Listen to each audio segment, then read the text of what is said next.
सच बताओ, महीने के एंड में तुम्हारे पास कितने पैसे बचते हैं? जीरो या फिर नेगेटिव, मतलब क्रेडिट कार्ड का बिल पेंडिंग? देखो, मैं जज नहीं कर रहा क्योंकि मैं भी वहां था। सैलरी आती थी और पता नहीं कहाँ गायब हो जाती थी। ईएमआई, बिल, ग्रोसरी शॉपिंग, थोड़ा बाहर खाना और बस खत्म।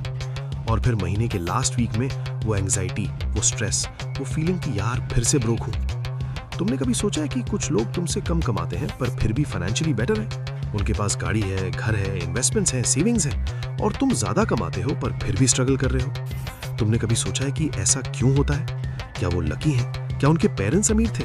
क्या उन्हें कोई सीक्रेट पता है जो तुम्हें नहीं पता? मैं तुम्हें बता देता हूँ, वो लकी नहीं है। उन्हें कोई सीक्रेट नहीं पता। उन्हें सिर्फ कुछ रूल्स पता हैं जो तुम नहीं जानते। वेल्थ के रूल्स, मनी के साइकोलॉजिकल प्रिंसिपल्स, वो चीजें जो स्कूल में नहीं पढ़ाई जाती पर जो डिफरेंस बनाती हैं अमीर और गरीब में। आज मैं तुम्हें वो 8 रूल्स बताऊंगा। ये रूल्स बहुत सारी बुक से हैं, जैसे the richest man in Babylon, the psychology of money, rich dad poor dad, think and grow rich. मैंने इन सबको कंबाइन करके 8 सिंपल रूल्स निकाले हैं जो अगर तुम फॉलो करो तो तुम्हारी फाइनेंशियल लाइफ चेंज हो सकती है। और ये कोई गेट रिच क्विक स्कीम नहीं है, ये टाइमलेस प्रिंसिपल्स हैं जो सेंचुरी से काम कर रहे हैं। और हाँ, छोटा सा request, AI Aryan channel monetisation के बहुत क्लोज है यार। तुम व्हाट्सएप पे मीम्स फ्री में शेयर करते हो, यहाँ सिर्फ एक रेड बटन दबाना है। प्लीज सब्सक्राइब कर दो। It helps us a lot and motivates us to bring और ज्यादा deep audio book style content तुम्हारे लिए। और प्लीज इस वीडियो को हाइप कर दो, कमेंट्स करो, लाइक करो, क्योंकि इससे यूट्यूब को पता चलता है कि ये वीडियो हेल्पफुल है और वो इसे और लोगों तक पुश करता है जो शायद अभी इसी फाइनेंशियल स्ट्रगल में है। चलो शुरू करते हैं। आज हम वेल्थ साइकोलॉजी से 8 बड़े रूल्स कवर करेंगे। पहला रूल है पे योरसेल्फ फर्स्ट, जिसमें तुम समझोगे कि सबसे पहले खुद को क्यों पे करना चाहिए। दूसरा रूल है द 50-30-20 फॉर्मूला, जो तुम्हें सिखाएगा कि इनकम को कैसे डिवाइड करें। तीसरा रूल है एसेट्स वर्सेस लायबिलिटीज, जिसमें हम समझेंगे कि अमीर लोग पैसे कहाँ लगाते हैं। चौथा रूल है द कंपाउंड इफेक्ट, जिसमें तुम देखोगे कि छोटी सेविंग्स कैसे करोड़ों बन जाती हैं। पांचवा रूल है इंक्रीज योर इनकम, जिसमें हम डिस्कस करेंगे कि सिर्फ सेविंग इनफ नहीं है, अर्निंग भी बढ़ानी पड़ती है। छठा रूल है अवॉइड लाइफस्टाइल इन्फ्लेशन, जो तुम्हें बचाएगा उस ट्रैप से जिसमें ज्यादा कमाते ही ज्यादा उड़ाने लगते हैं लोग। सातवां रूल है इन्वेस्ट बिफोर यू स्पेंड, जिसमें तुम सीखोगे कि पैसे का सही ऑर्डर क्या है। और आठवां रूल है द वेल्थ आइडेंटिटी, जहां से ब्रोक माइंडसेट खत्म होता है और वेल्दी माइंडसेट शुरू होता है। हर रूल के साथ तुम्हें मिलेगा साइकोलॉजी का deep principle, real life Indian example और एक प्रैक्टिकल एक्शन स्टेप जो तुम आज से अप्लाई कर सकते हो। लास्ट वाला रूल सबसे पावरफुल होगा, जिससे तुम्हारा पूरा रिलेशनशिप विद मनी शिफ्ट हो सकता है, तो एंड तक जरूर देखना। पहला रूल है पे योरसेल्फ फर्स्ट, और ये सबसे फंडामेंटल रूल है वेल्थ बिल्डिंग का। जॉर्ज एस क्लेसन ने अपनी classic book the richest man in Babylon में लिखा है, a part of all you earn is yours to keep. इसका मतलब है कि जो भी तुम कमाते हो उसका एक हिस्सा तुम्हारा है और वो पहले तुम्हें मिलना चाहिए। सुनने में सिंपल लगता है, पर सोच के देखो, जब सैलरी आती है तो पहले किसको पे करते हो? लैंडलॉर्ड को रेंट देते हो, इलेक्ट्रिसिटी कंपनी को बिल देते हो, फोन कंपनी को रिचार्ज देते हो, ग्रोसरी स्टोर को पैसे देते हो, ईएमआई का पेमेंट होता है, और एंड में जो बचता है वो तुम्हारा होता है। पर मोस्टली कुछ बचता ही नहीं। यही प्रॉब्लम है, तुम सबको पहले पे कर रहे हो और खुद को लास्ट में, और जब तुम्हारी बारी आती है तब कुछ बचता ही नहीं। पे योरसेल्फ फर्स्ट कहता है कि ये ऑर्डर उल्टा करो। जब सैलरी आए सबसे पहले अपने आप को पे करो, मतलब अपनी सेविंग्स में डालो, फिर बाकी बिल्स पे करो। ये साइकोलॉजिकल शिफ्ट है। जब तुम पहले सेव करते हो तो बाकी एक्सपेंसेस के लिए तुम ऑटोमेटिकली एडजस्ट कर लेते हो, पर जब लास्ट में सेव करते हो तो यूजुअली कुछ बचता नहीं। रियल लाइफ इंडियन एग्जाम्पल समझो। 2 फ्रेंड्स हैं, राहुल और अमित। दोनों सेम कंपनी में काम करते हैं, सेम सैलरी 50,000 रुपीज। राहुल का अप्रोच है कि पहले सब एक्सपेंसेस करो, जो बचेगा वो सेव कर लेंगे।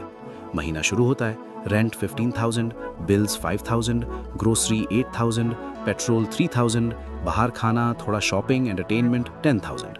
सडनली कुछ एक्स्ट्रा एक्सपेंस आ गया, फ्रेंड की शादी में जाना पड़ा 5,000। अब बचा क्या? Almost nothing. 1-2 हज़ार बच गए तो बच गए, यूजुअली जीरो या नेगेटिव। अमित का अप्रोच डिफरेंट है। सैलरी आई 50,000, सबसे पहले 10,000 सेपरेट अकाउंट में ट्रांसफर कर दिया सेविंग्स के लिए। अब बचा 40,000, इसमें से सब एक्सपेंसेस मैनेज करो। रेंट 15,000, बिल्स 5,000, ग्रोसरी 7,000, थोड़ा एडजस्ट किया, पेट्रोल 3,000, एंटरटेनमेंट 5,000, थोड़ा कम किया, फ्रेंड की शादी के लिए कुछ और एडजस्ट किया। मुश्किल है, हाँ थोड़ा, पर हो जाता है। और एंड में अमित के पास 10,000 सेव हो गए गारंटीड। 1 साल में राहुल के पास क्या बचेगा? शायद 20,000 या 30,000 इंटरमिटेंटली। एक साल में अमित के पास क्या बचेगा? 1.2 lakh guaranteed. Same salary, same city, same job, difference सिर्फ ऑर्डर में है। पे योरसेल्फ फर्स्ट। ज्यादातर लोग सोचते हैं कि पहले एक्सपेंसेस मैनेज करो, जो बचेगा सेव कर लेना। पर सच ये है कि अगर तुम सेविंग को एक्सपेंस की तरह ट्रीट करो, जो मैंडेटरी है, then it will happen, otherwise it won't. तो जब भी सैलरी आए, याद रखो सबसे पहले सेविंग्स अकाउंट में ट्रांसफर करो। ये नेगोशिएबल नहीं है। एक्शन स्टेप ये है कि आज ही एक सेपरेट सेविंग्स अकाउंट खोलो, अगर नहीं है तो, और अपने सैलरी डे के next day automatic transfer set करो सेविंग्स अकाउंट में। Minimum 10%। Start small but start today. अगर ये पे योरसेल्फ फर्स्ट कॉन्सेप्ट तुम्हें आई ओपनिंग लगा तो कमेंट में लिखो, मैं पहले आऊंगा। चलो अब चलते हैं अगले रूल पर, जो तुम्हें एग्जैक्ट फ्रेमवर्क देगा पैसे मैनेज करने का। दूसरा रूल है द 50-30-20 फॉर्मूला, और ये वाला रूल तुम्हें क्लैरिटी देगा कि पैसे कहाँ जाने चाहिए। एलिजाबेथ वॉरेन ने अपनी बुक ऑल योर वर्थ में ये सिंपल फॉर्मूला दिया है, जो बजटिंग को बहुत इजी बना देता है। फॉर्मूला ये है कि तुम्हारी आफ्टर टैक्स इनकम को 3 पार्ट्स में डिवाइड करो। 50% नीड्स के लिए, 30% वांट्स के लिए, 20% सेविंग्स और इन्वेस्टमेंट्स के लिए। सिंपल है, समझो डिटेल में। 50% नीड्स मतलब वो चीजें जिनके बिना सर्वाइव नहीं कर सकते। रेंट या home loan EMI, groceries, utilities, electricity, water, gas, transportation, insurance, basic phone और इंटरनेट, ये सब नीड्स हैं। ये 50% से ज्यादा नहीं होनी चाहिए। अगर हो रही हैं तो या तो इनकम कम है या लाइफस्टाइल ज्यादा एक्सपेंसिव है। 30% वांट्स मतलब वो चीजें जो नाइस टू हैव है पर एसेंशियल नहीं है। Dining out, entertainment, movies, Netflix subscriptions, shopping, clothes, gadgets, vacations, gym membership अगर बेसिक हेल्थ के लिए नहीं है तो। हॉबीज, ये सब वांट्स है, ये 30% के अंदर रहनी चाहिए। 20% सेविंग्स और इन्वेस्टमेंट्स मतलब इमरजेंसी फंड बनाना, रिटायरमेंट के लिए इन्वेस्ट करना, mutual funds, stocks, PPF, loans जल्दी पे ऑफ करना, ये 20% मिनिमम चाहिए। रियल लाइफ एग्जाम्पल समझो। सपोज तुम्हारी सैलरी है 60,000 rupees per month after tax. 50% needs मतलब 30,000। इसमें rent 15,000, groceries 6,000, utilities 2,000, transportation 4,000, insurance 1,500, phone internet 1,500, total 30,000। ठीक है। 30% वांट्स मतलब 18,000। इसमें dining out 4,000, entertainment 3,000, shopping 5,000, subscriptions 1,000, miscellaneous fund 5,000, total 18,000। 20% savings मतलब 12,000। इसमें emergency fund 4,000, mutual funds SIP 5,000, PPF 3,000, total 12,000। ये framework तुम्हें क्लैरिटी देता है कि कहाँ कितना जाना चाहिए। प्रॉब्लम तब होती है जब रेशियोज डिस्टर्ब हो जाते हैं। बहुत लोग हैं जिनके नीड्स 70% है, वांट्स 25% है और सेविंग्स 5% या 0 है। ये अनसस्टेनेबल है। इंडियन कॉन्टेक्स्ट में कॉमन प्रॉब्लम ये है कि रेंट या EMI बहुत हाई है। मेट्रो सिटीज में रेंट अलोन 40% ले जाता है कभी कभी। अगर ऐसा है तो ऑप्शंस क्या है? शेयर्ड अकोमोडेशन कंसिडर करो, थोड़ा दूर शिफ्ट करो जहां रेंट कम हो, या इनकम बढ़ाने पे फोकस करो, जो हम बाद में डिस्कस करेंगे। एक और प्रॉब्लम है कि वांट्स और नीड्स कंफ्यूज हो जाते हैं। लोग कहते हैं यार AC तो जरूरी है, दिल्ली की गर्मी में नीड है। हाँ हो सकता है, पर लेटेस्ट आईफोन जरूरत नहीं है, वो वांट है। जिम जरूरत नहीं है, घर पे एक्सरसाइज हो सकती है, वो वांट है। डाइनिंग आउट जरूरत नहीं है, वो वांट है। ऑनेस्ट रहो अपने साथ कि क्या एक्चुअली नीड है और क्या वांट है। ज्यादातर लोग सोचते हैं कि बजटिंग कॉम्प्लिकेटेड है, बहुत डिटेल में जाना पड़ता है, पर सच ये है कि 50-30-20 जैसा सिंपल फ्रेमवर्क एनफ है अगर ऑनेस्टली फॉलो करो। तो जब भी कोई एक्सपेंस करो, खुद से पूछो ये 50 में है, 30 में है या 20 में है। एक्शन स्टेप ये है कि अपनी लास्ट मंथ की स्पेंडिंग एनालाइज करो, सब एक्सपेंसेस लिखो और कैटेगराइज करो नीड्स, वांट्स, सेविंग्स। देखो करंट रेशियो क्या है, फिर प्लान करो कि 50-30-20 की तरफ कैसे मूव करना है। अगर ये 50-30-20 फॉर्मूला तुम्हें यूजफुल लगा तो कमेंट में लिखो बजट क्लैरिटी। अब आता है तीसरा रूल, जो फंडामेंटल डिफरेंस एक्सप्लेन करता है रिच और पुअर में। तीसरा रूल है एसेट्स वर्सेस लायबिलिटीज, और ये वाला कॉन्सेप्ट तुम्हारी पूरी सोच बदल सकता है पैसे के बारे में। रॉबर्ट कियोसाकी ने रिच डैड पुअर डैड में ये बहुत क्लियरली एक्सप्लेन किया है। वो कहते हैं rich people acquire assets and poor people acquire liabilities that they think are assets. इसका मतलब समझो, एसेट वो चीज है जो तुम्हारी जेब में पैसे डालती है, लायबिलिटी वो चीज है जो तुम्हारी जेब से पैसे निकालती है। सिंपल डेफिनेशन है। अब इस लेंस से अपनी चीजें देखो, कार एसेट है या लायबिलिटी? ज्यादातर लोग बोलेंगे एसेट है, मेरी कार है, प्रॉपर्टी है, पर सोच के देखो, कार से तुम्हारी जेब में पैसा आ रहा है या जा रहा है? ईएमआई दे रहे हो, पेट्रोल डाल रहे हो, इंश्योरेंस दे रहे हो, मेंटेनेंस करवा रहे हो, पार्किंग के पैसे दे रहे हो, पैसा जा रहा है। कार लायबिलिटी है। घर एसेट है या लायबिलिटी? अगर खुद रह रहे हो तो लायबिलिटी है, क्योंकि ईएमआई दे रहे हो, प्रॉपर्टी टैक्स दे रहे हो, मेंटेनेंस करवा रहे हो, पैसा जा रहा है। अगर रेंट पे दिया है तो एसेट है, क्योंकि रेंट आ रहा है, पैसा आ रहा है। फोन एसेट है या लायबिलिटी? ज्यादातर केसेस में लायबिलिटी है। ईएमआई दे रहे हो, रिचार्ज दे रहे हो, पैसा जा रहा है। पर अगर तुम फोन से पैसे कमा रहे हो, कंटेंट क्रिएट करके, फ्रीलांसिंग करके, तो एसेट बन सकता है। देखो, मोस्ट पीपल अपनी पूरी लाइफ लायबिलिटीज अक्वायर करते हैं और सोचते हैं कि वो एसेट्स कलेक्ट कर रहे हैं। न्यू कार ली, लायबिलिटी ली, बिगर हाउस लिया, लायबिलिटी ली, लेटेस्ट फोन लिया, लायबिलिटी ली, और फिर सोचते हैं कि मैं इतना कमा रहा हूं, फिर भी वेल्दी क्यों नहीं बन रहा? क्योंकि तुम वेल्थ नहीं बिल्ड कर रहे, तुम लायबिलिटीज का कलेक्शन कर रहे हो। रिच लोग क्या करते हैं? वो पहले एसेट्स अक्वायर करते हैं, स्टॉक्स जो डिविडेंड्स दें, म्यूचुअल फंड्स जो ग्रो करें, रेंटल प्रॉपर्टी जो रेंट दे, बिजनेस जो प्रॉफिट दे, और फिर उन एसेट्स की इनकम से वो अपनी लायबिलिटीज अफोर्ड करते हैं। ये फंडामेंटल डिफरेंस है। रियल लाइफ इंडियन एग्जाम्पल सुनो। दो लोग हैं, शर्मा जी और वर्मा जी। दोनों की इनकम सेम है, 1 लाख पर मंथ। शर्मा जी ने न्यू कार ली 10 लाख की, ईएमआई 18,000 पर मंथ। फिर बिगर फ्लैट लिया, EMI 35,000 per month. Latest phone लिया, ईएमआई 3,000 पर मंथ।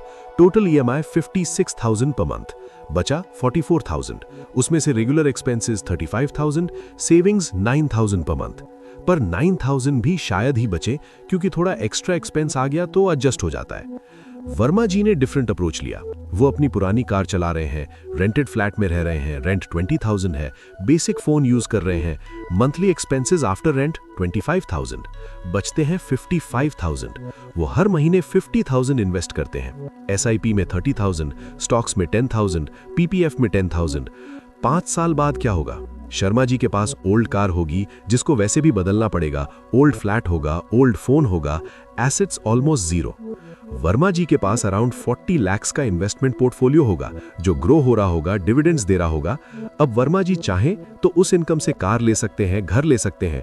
डिफरेंस ये है कि शर्मा जी ने लायबिलिटीज ली, वर्मा जी ने एसेट्स लिए। ज्यादातर लोग सोचते हैं कि घर, गाड़ी, फोन स्टेटस सिंबल्स हैं वेल्थ के, पर सच ये है कि ये लायबिलिटीज हैं जो तुम्हारी जेब से पैसा निकाल रहे हैं। रियल वेल्थ तब बनती है जब तुम पहले इनकम प्रोड्यूसिंग एसेट्स अक्वायर करो, फिर लायबिलिटीज।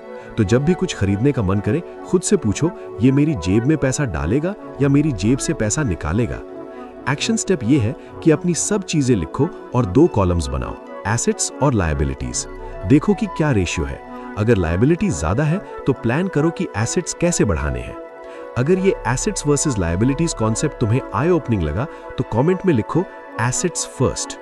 चलो अब चलते हैं चौथे रूल पर, जो टाइम की पावर एक्सप्लेन करता है। चौथा रूल है द कंपाउंड इफेक्ट। और अगला पॉइंट सुन के तुम थोड़ा शॉक हो सकते हो, लेकिन ये मेरी फेवरेट लर्निंग थी वेल्थ साइकोलॉजी से। एल्बर्ट आइंस्टाइन ने कहा था, compound interest is the 8th wonder of the world. He who understands it earns it, he who doesn't page it. ये बहुत पावरफुल स्टेटमेंट है। कंपाउंड इंटरेस्ट मतलब इंटरेस्ट ऑन इंटरेस्ट, जब तुम्हारी अर्निंग्स भी अर्न करने लगते हैं। ये कॉन्सेप्ट सिंपल लगता है, पर इसका इफेक्ट मैजिकल है। मैं तुम्हें एक एग्जांपल देता हूं जो तुम्हारा दिमाग घुमा देगा। सपोज 2 लोग हैं, ए और बी।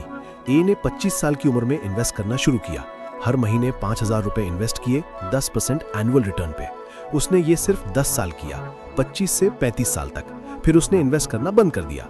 टोटल इन्वेस्ट किया 6 लाख रुपीज, 5,000 × 12 × 10। बी ने 35 साल की उम्र में इन्वेस्ट करना शुरू किया। वो भी हर महीने 5,000 इन्वेस्ट करता है 10% एनुअल रिटर्न पे, पर उसने 30 साल किया, 35 से 65 तक।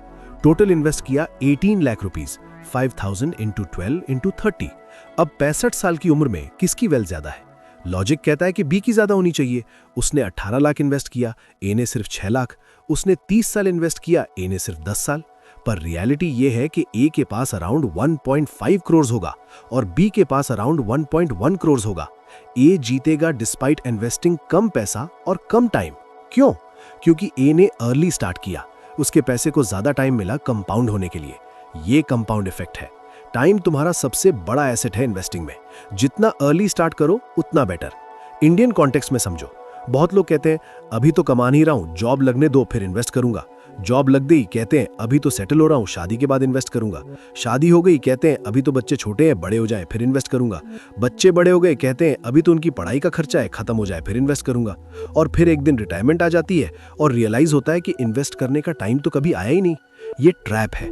परफेक्ट टाइम कभी नहीं आता। बेस्ट टाइम था 10 साल पहले, सेकेंड बेस्ट टाइम है आज। मॉर्गन हाउसल ने साइकोलॉजी ऑफ मनी में लिखा है, getting wealthy is about building habits of saving and investing early and often and then getting out of the way for compound interest to work its magic. मतलब early start करो, consistent रहो और time को अपना काम करने दो।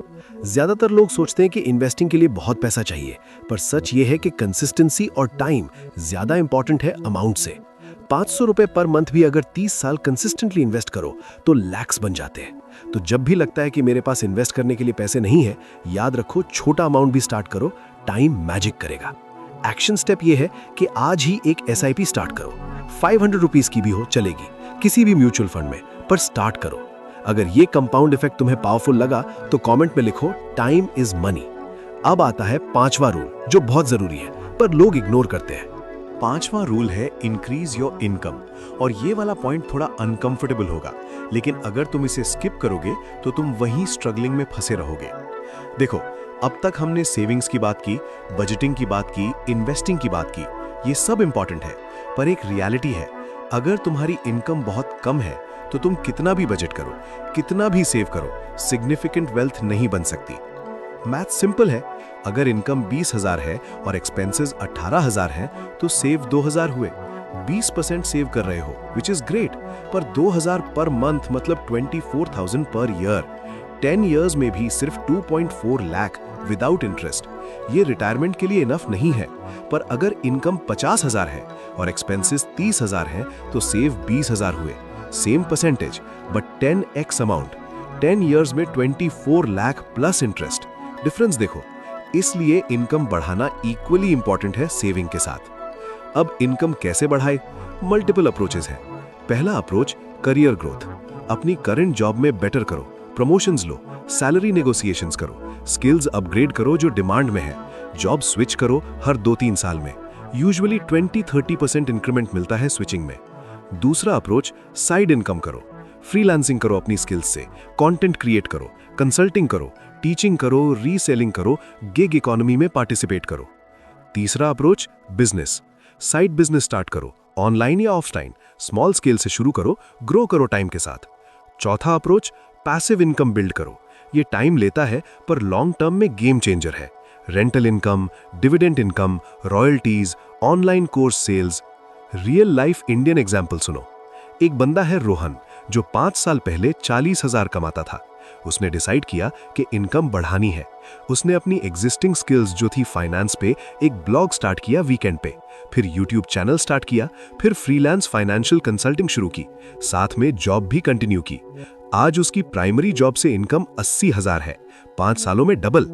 Blog और यूट्यूब से 30,000 पर मंथ आ रहे हैं, कंसल्टिंग से 20,000 पर मंथ आ रहे हैं। Total income 1.3 lakh per month, पहले 40,000 थी। और उसके एक्सपेंसेस सिर्फ 50,000 है, क्योंकि उसने लाइफस्टाइल इन्फ्लेशन कंट्रोल की।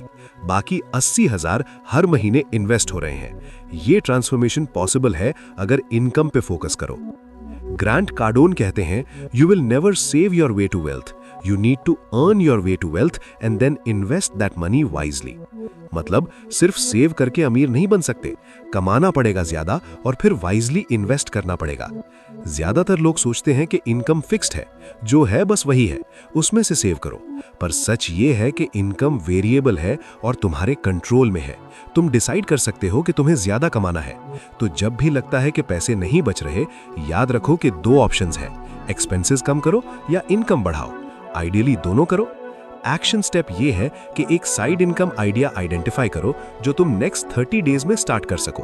कुछ भी हो, freelancing, tutoring, content creation, reselling, पर एक स्टार्ट करो। अगर ये इंक्रीज इनकम कॉन्सेप्ट तुम्हें मोटिवेटिंग लगा तो कमेंट में लिखो अर्निंग मोर।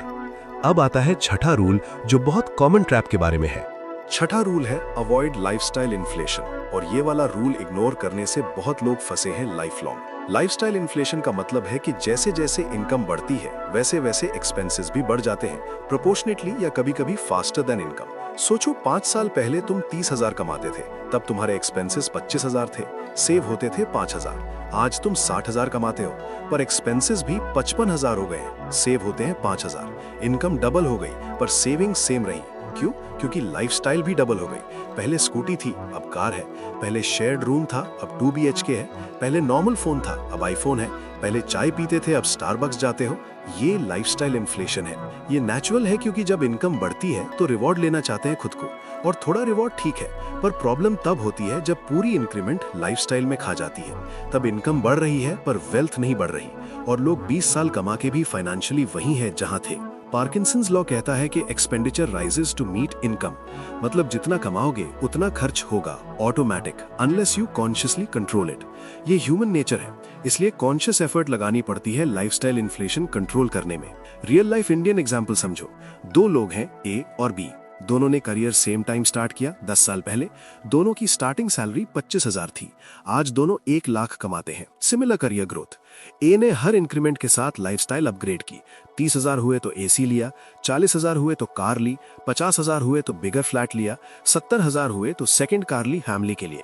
1 लाख पे प्रीमियम लाइफस्टाइल है, fine dining, international trips, designer stuff. उसके एक्सपेंसेस आज 95,000 है, सेविंग्स 5,000 पर मंथ।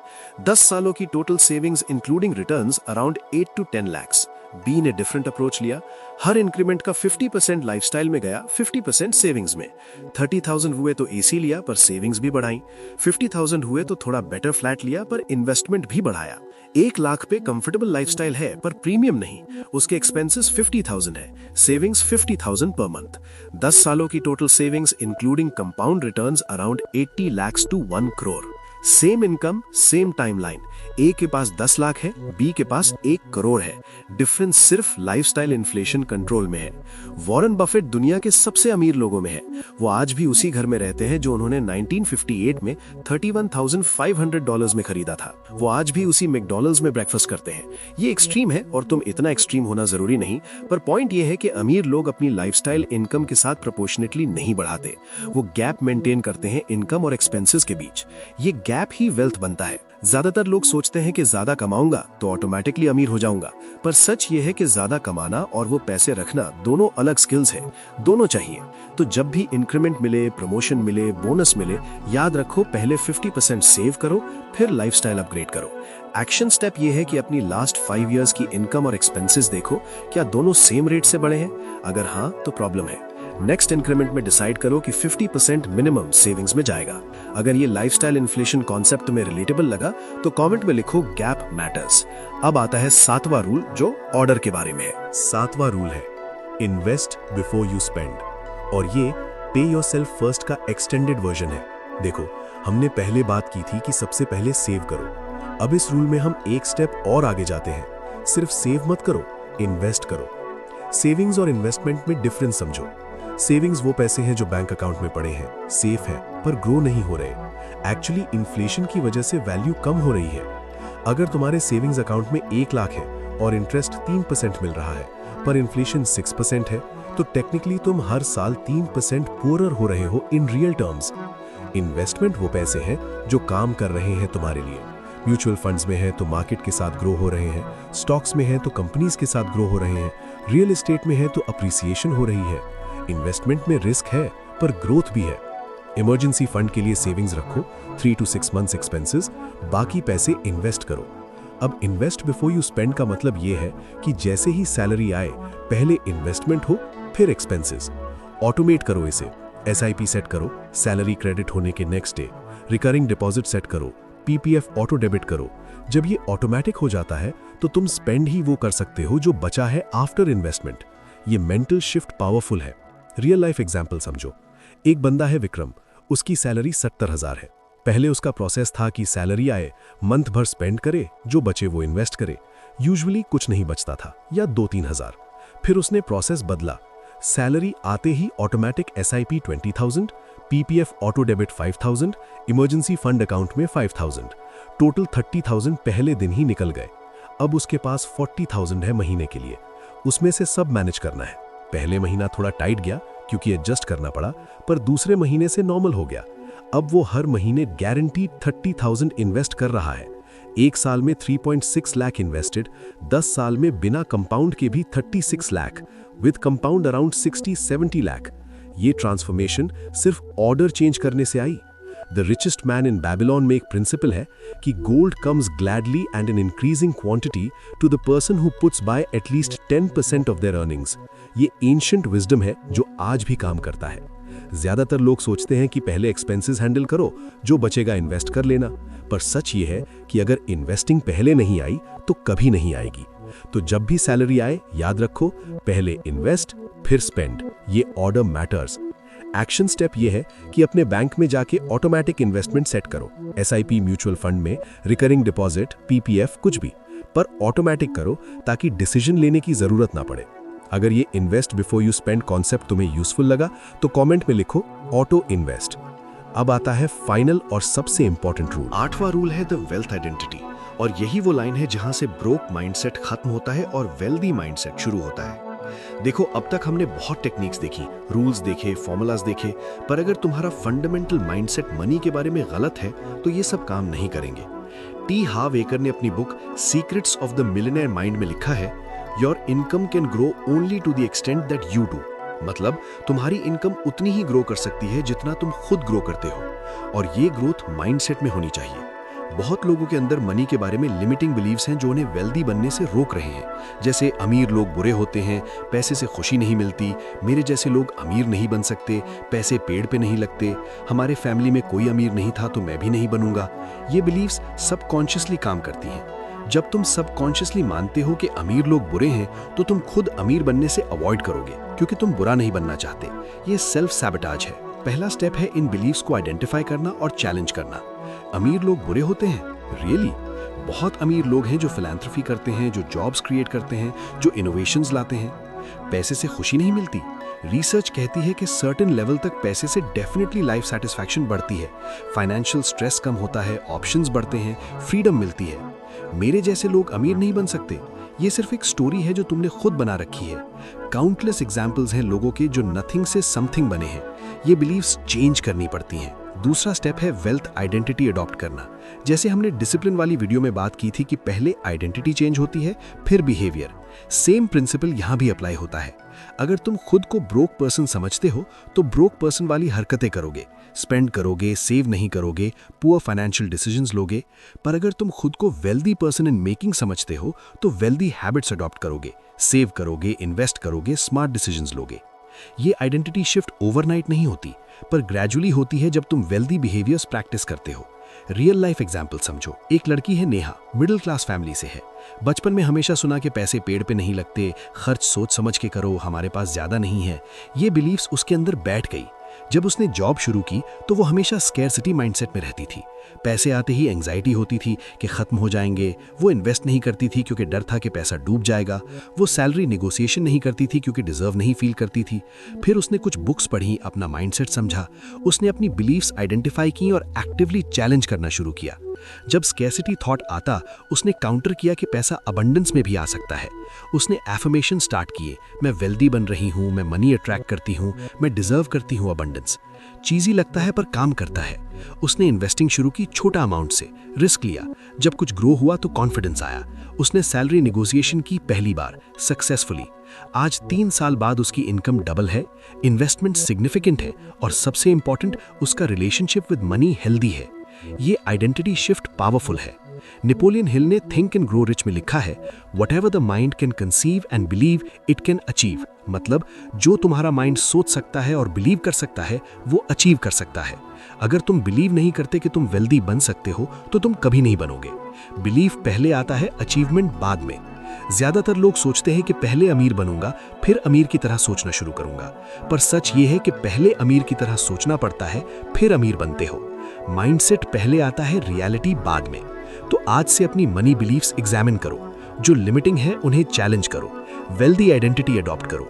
वेल्दी लोग कैसे सोचते हैं वैसे सोचो। वेल्दी लोग कैसे बिहेव करते हैं वैसे बिहेव करो। एक्शन स्टेप ये है कि अपनी टॉप 5 मनी बिलीव्स लिखो। ऑनेस्टली एग्जामिन करो कि ये एम्पावरिंग है या लिमिटिंग। जो लिमिटिंग है उनके ऑपोजिट लिखो और वो एफर्मेशन रोज बोलो। 21 दिन करो, देखना कैसे पर्सपेक्टिव शिफ्ट होता है। अगर ये वेल्थ आइडेंटिटी कॉन्सेप्ट तुम्हें ट्रांसफॉर्मेटिव लगा तो कमेंट में लिखो आई एम बिकमिंग वेल्दी। चलो अब एक बार सारे 8 रूल्स क्विकली रिकैप करते हैं ताकि ये तुम्हारे दिमाग में प्रॉपरली बैठ जाए। पहला रूल था पे योरसेल्फ फर्स्ट, जिसमें हमने समझा कि जब सैलरी आए सबसे पहले सेविंग्स अकाउंट में ट्रांसफर करो, फिर बाकी एक्सपेंसेस मैनेज करो। दूसरा रूल था द 50-30-20 फॉर्मूला, जिसमें हमने सीखा कि इनकम को 50% नीड्स, 30% वांट्स और 20% सेविंग्स में डिवाइड करो। तीसरा रूल था एसेट्स वर्सेस लायबिलिटीज, जिसमें हमने देखा था कि अमीर लोग एसेट्स एक्वायर करते हैं जो जेब में पैसा डालती हैं, गरीब लोग लायबिलिटीज एक्वायर करते हैं जो जेब से पैसा निकालती हैं। चौथा रूल था द कंपाउंड इफेक्ट, जिसमें हमने समझा कि अर्ली इन्वेस्टिंग और टाइम का कॉम्बिनेशन मैजिक क्रिएट करता है, छोटे अमाउंट्स भी बड़े बन जाते हैं। पांचवा रूल था इंक्रीज योर इनकम, जिसमें हमने देखा कि सिर्फ सेविंग इनफ नहीं है, अर्निंग भी बढ़ानी पड़ती है साइड इनकम और करियर ग्रोथ के थ्रू। छठा रूल था अवॉइड लाइफस्टाइल इन्फ्लेशन, जिसमें हमने सीखा कि इनकम बढ़े पर एक्सपेंसेस प्रोपोर्शनली नहीं बढ़ाने चाहिए, गैप मेंटेन करो।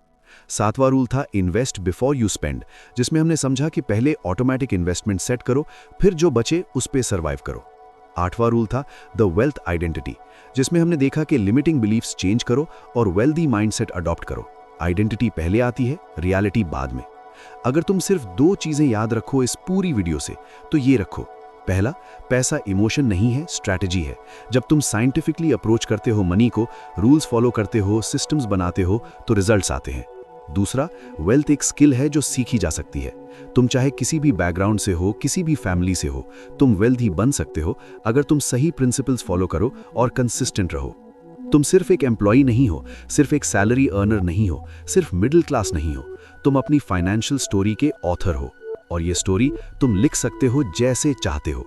ये 8 रूल्स तुम्हारी पेन है, अब लिखो अपनी वेल्थ स्टोरी। अब तुमसे मेरी 3 चीजें मांगनी है। पहली चीज, कौन सा रूल तुम्हारे दिमाग में सबसे ज्यादा अटक गया? पे yourself first, 50-30-20, assets versus liabilities, compound effect, increase income, lifestyle inflation, invest before spend या वेल्थ आइडेंटिटी? कमेंट में बताओ। मैं जेन्युइनली जानना चाहता हूं कि कौन सा कॉन्सेप्ट तुम्हें सबसे ज्यादा आई ओपनिंग लगा। दूसरी चीज, तुम्हारी करंट बिगेस्ट मनी प्रॉब्लम क्या है? सेविंग्स नहीं हो पाती, इन्वेस्टमेंट समझ नहीं आती, इनकम कम है, स्पेंडिंग कंट्रोल नहीं होती? कमेंट में शेयर करो, शायद मैं फ्यूचर वीडियो में स्पेसिफिकली एड्रेस कर सकूं। तीसरी चीज, नेक्स्ट क्या देखना चाहोगे? Stock market basics, mutual funds explained, real estate investing, side income ideas? Comment में लिखो, मैं उसके बेस पे नेक्स्ट वीडियो प्लान करूंगा। और हाँ, अगर तुम यहां तक देख चुके हो और अभी तक लाइक नहीं किया तो यार सीरियसली, इतनी लंबी वीडियो देखी, इतना कुछ सीखा, फाइनेंशियल विजडम मिली, पर एक लाइक नहीं दे सकते? अभी के अभी लाइक बटन दबाओ, कमेंट में कुछ लिखो और प्लीज इस वीडियो को शेयर करो उन लोगों के साथ जो तुम्हें पता है फाइनेंशियल स्ट्रगल में है। तुम्हारा एक शेयर किसी की फाइनेंशियल लाइफ चेंज कर सकता है, लिटरली।